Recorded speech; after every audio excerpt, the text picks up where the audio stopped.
So I guess Sofia Ford Coppola is getting back to her roots of ruining classic movies.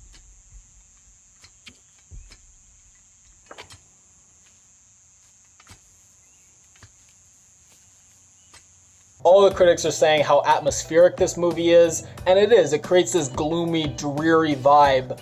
It's dark, not dark in a good way like dark and twisted, no, dark like an absence of light. Our spectrum of light is from dusk to candlelight. That's kind of the range we get. Dull, monotonous, plodding activities, practicing cursive, practicing knitting, French verb conjugations, praying, reading the Bible, praying some more. Always wearing the same exact clothing, so plain and drab. Not a beautiful film at all. Some really beautiful shots, but for the most part, a very ugly, unaesthetic film. But it does set up this gloomy, dreary mood that could have been great for a horror thriller, Crimson Peak, Voice from a Stone, something like that. Or a wistful, melancholy reflection on a civilization gone with the wind. But it's not. She takes this mood she sets up and pairs it with this bad thriller slash bedroom farce love pentagon. I baked you a pie. Yeah, but it was my recipe. Yeah, but I picked the apples. I like pie too. At one point, Colin Farrell's behind Elle Fanning, flirting with her, looks over his shoulder to the little girl playing violin, says, "Oh, it's a beautiful song," winks at her. Then he immediately goes over to Kirsten Dunst, says, "You look ravishing tonight. Can I come by your room later?" And she's like, "Oh, yes, of course." He then immediately goes over to Nicole Kidman, says, "You're the bravest woman I've ever known," tries to kiss her. Then Kirsten Dunst, waiting patiently for him to come to her room, hears this strange noise. She goes to investigate, and he's having sex with Elle Fanning, worked his way all the way back around the rotation. And then Nicole Kidman, overpronouncing the French words, "Would you care for a digestif?" Would you care for a digestif, Corporal? I just cannot take this movie seriously as a thriller. Debating what to do with Colin Farrell, one suggests they hang him. Nicole Kidman's like, "Oh, heaven forbid, we will not resort to brutality." Then she's like, "Oh, can we poison him with mushrooms?" Nicole Kidman's like, "All right, sounds like a plan." Why? Because it's classier? Like, I don't know. Colin Farrell is an absolute scumbag in this movie. He spends the whole movie declaring his undying love to Kirsten Dunst while flirting with every other girl in the house. And I mean every girl, even the little 8-year-old girl. He takes her aside and says, "Don't tell the others, but you're my favorite out of all of them." Then later he has his arm around her and he's like, "Oh, you know, this reminds me of how you met." Like, why are you doing this? Later in the movie, the other little girl who's playing the violin, he grabs her and says, "Play one of those pretty songs for me." Like, what are you doing? So Nicole Kidman says to him, "You know, your leg's healed. Probably want to get back to that, you know, somewhat important war that's tearing the country apart." He's like, "Nah, kind of over that war. I'm just gonna stay here and garden with you guys." And he's so unappreciative. By all accounts, he should be dead. But instead of turning him over, he's the enemy, remember? These women nurse him back to health, feed him, let him stay, and he just turns on them. And he loses his leg, probably to save his life. He becomes completely unhinged. Do you hear me?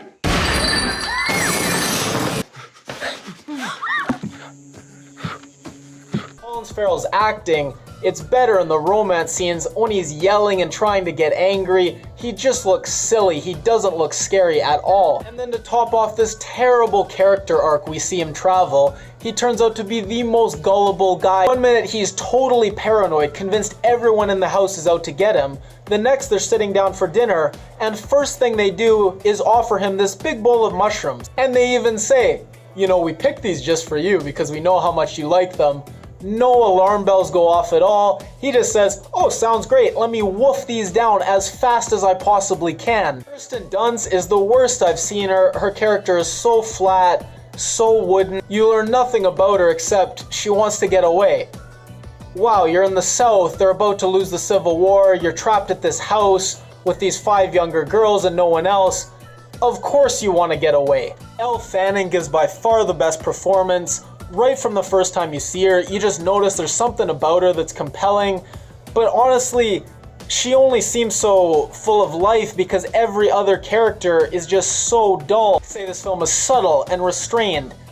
It is in the worst possible way. It's restrained in that nothing much happens, but it's completely unrestrained in that Sofia Coppola will use the same shot over and over and over. Here's a shot of Twilight coming through a tree.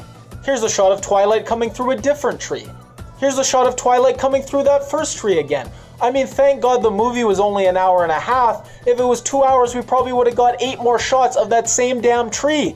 It's so self-indulgent. Everything takes 5 times as long as it should. They talk about poisoning him with mushrooms, and then we get this long shot of her picking mushrooms that just goes on and on. This film completely marginalizes the fact that it's going on during the Civil War, takes out the one black character there is, really shows her limitations as a filmmaker, that she can set up these moods and do it well, but can't engage with history or important issues. It doesn't explore gender politics. Sofia Ford Coppola is a very successful female director that's different than being a feminist filmmaker. Her movies are about loneliness, isolation, urban decay. They've never been about gender politics. This movie doesn't come close to passing the Bechdel test. The female characters are completely flat and one-dimensional. We learn little to nothing about them. Everyone claiming it's about gender politics, I think they're aware of the 1970s movie, but they haven't seen it. They know Clint Eastwood's in it, so they assume, oh, it must be this rugged, macho movie, and she's reclaiming it from the female perspective. But that's just not what it is. Women competing over a man and getting jealous of each other, and Nicole Kidman giving Colin Farrell a sponge bath and having to repress her desire. That's not groundbreaking exploration of gender politics. Those are some of the oldest tropes known to film. Even the things the film does well, like creating that sexual tension between the characters, you can't credit the film for because that was already in the original. It's like going to see the Ghostbusters reboot and saying, what an interesting idea to have people fighting ghosts like that. What a great movie. It would almost be harder for her to make a film with one male character trapped in a house with 5 female characters and have there not be sexual tension. I give it a 3 out of 10, because there are some cool shots. I like this one of her in the tree with the dress. It does do a good job setting up this gloomy, dark mood, but it was an unpleasant experience watching the movie, and there's not a single scene that I ever want to see again. There's a scene in the movie of him trying to sharpen a saw, and that sound really describes my experience watching this. To sum up, she took an exact copy of the 1970s version, stripped away most of the things that made that movie interesting, and then mixed that with the moods of some of her early work, kind of lost in translation, but more virgin suicides, and the result was not good.